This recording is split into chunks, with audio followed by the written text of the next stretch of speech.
A big hello to my YouTube family. Welcome to Diva Classes. This is Divya Vadvani, your English teacher.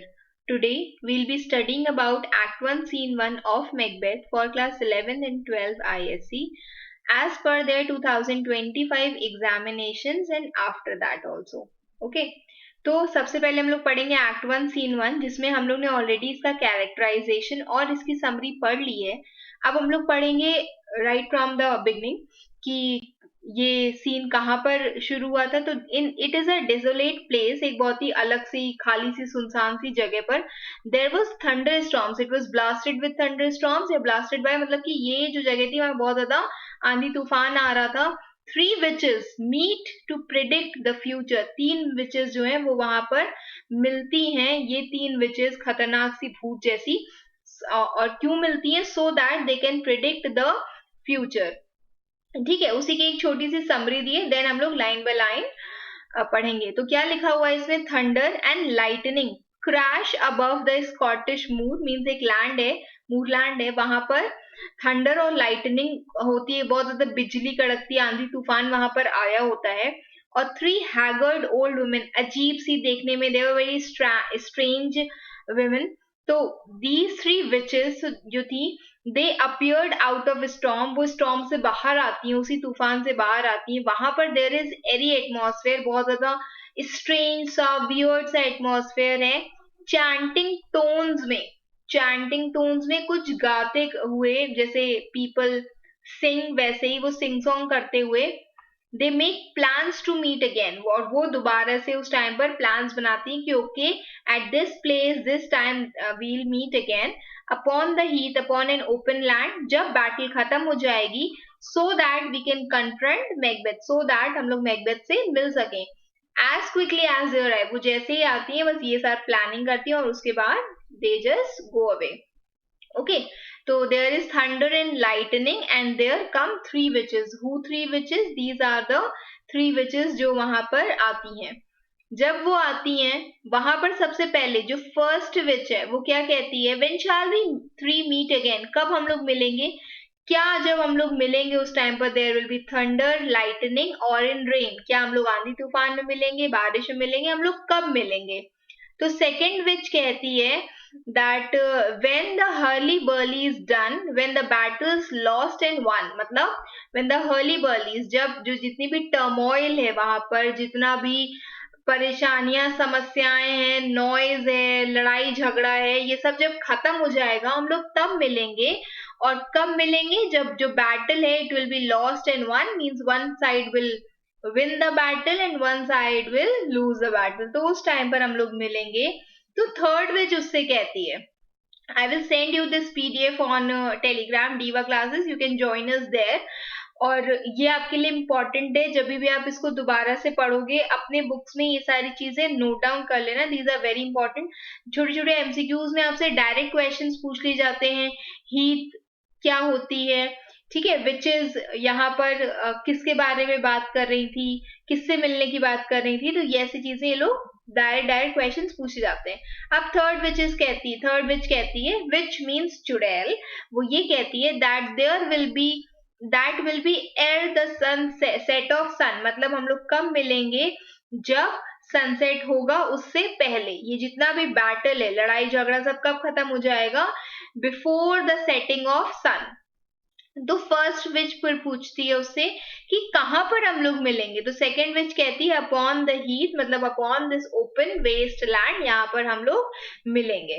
Okay, तो third witch कहती है, third witch says that they're to meet Macbeth, और third witch कहती है कि वहां पर हम लोग क्यों मिल रहे, what is the purpose of going and meeting there, that we will meet Macbeth there. Okay, उसके बाद अब यहाँ तक के बाद ये जो पैराग्राफ है ये थोड़ा सा इंपॉर्टेंट है। विचेस जो हैं वो अपनी वो सुनती हैं, जैसे वो बोलते हैं ना कि ये मुझे बुला रहे, वो मुझे बुला रहे, तो here's the call of their spirit friends, उनके जो परिचित फेमिलियर लोग हैं जो एनिमल्स के जैसे दिखते हैं, one is like a cat, one is like a toad, तो वो उनको बुला रहे होते हैं।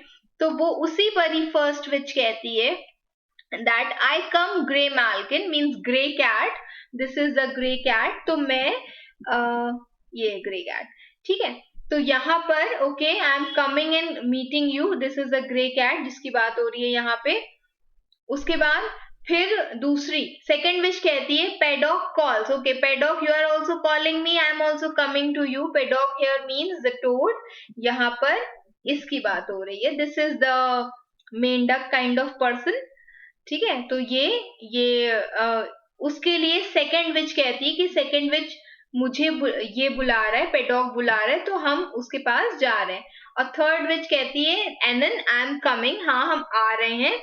जितनी भी विचेस उनकी संगी साथी थी जो इन शेप ऑफ एनिमल्स थी, उनको जवाब देने के लिए they are going there, they are going and meeting there. Okay, फिर सब लोग साथ में मिलकर बोलते हैं fair is foul and foul is fair. This is very important quote, at least from scene 1, act 1 scene 1.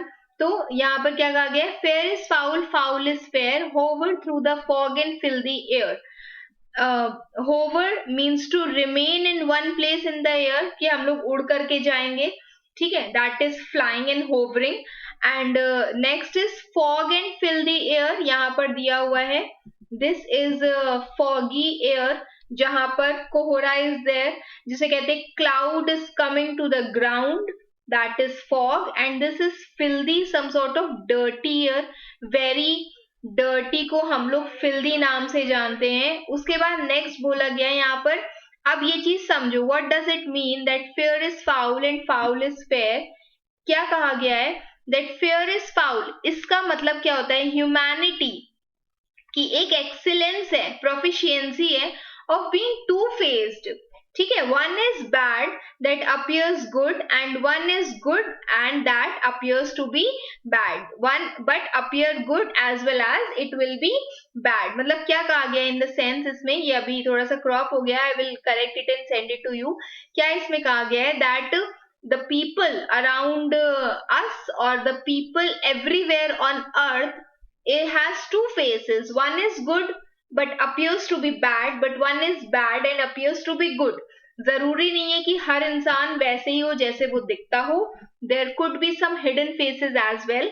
तो fair is foul and foul is fair, what appears to be good can be bad, what appears to be bad can be good, ठीक है। अब यहाँ पर एक और important चीज है जो आपको पढ़नी चाहिए कि विचेस का रिप्रेजेंटेशन, मतलब विचेस यहाँ पर क्या सिंबलाइज करें। भाई स्टार्टिंग में तो इंसानों को भी दिखा सकते थे, क्यों इन्होंने सिर्फ विचेस को ही दिखाया? तो what does it represent is the dark powers, ठीक है, that have the capacity to influence men's decisions. मतलब यहाँ पर विचेस को बहुत ज्यादा इम्पोर्टेंट प्रोटैगनिस्ट के जैसे रखा गया, even though the main roles have been played by Macbeth and lady Macbeth, इनको बहुत ज्यादा इंपॉर्टेंट रोल्स में प्ले रखा गया है, सो दैट वो ह्यूमन बीइंग के जो डिसीजंस है उनको इन्फ्लुएंस कर सके, उनको चेंज कर सके। एंड मोर इम्पोर्टेंटली ये जो है ये आउटवर्ड रिप्रेजेंटेशन है मैकबेथ के इनर एविल का।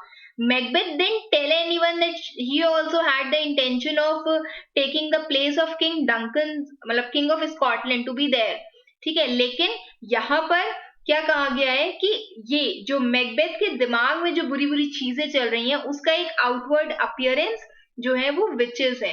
Witches symbolize the evil power, the darkness, the gloominess and the bad deeds that the man can do, the evil intentions that a man can have। Okay, तो this is all for today. I hope you have understood.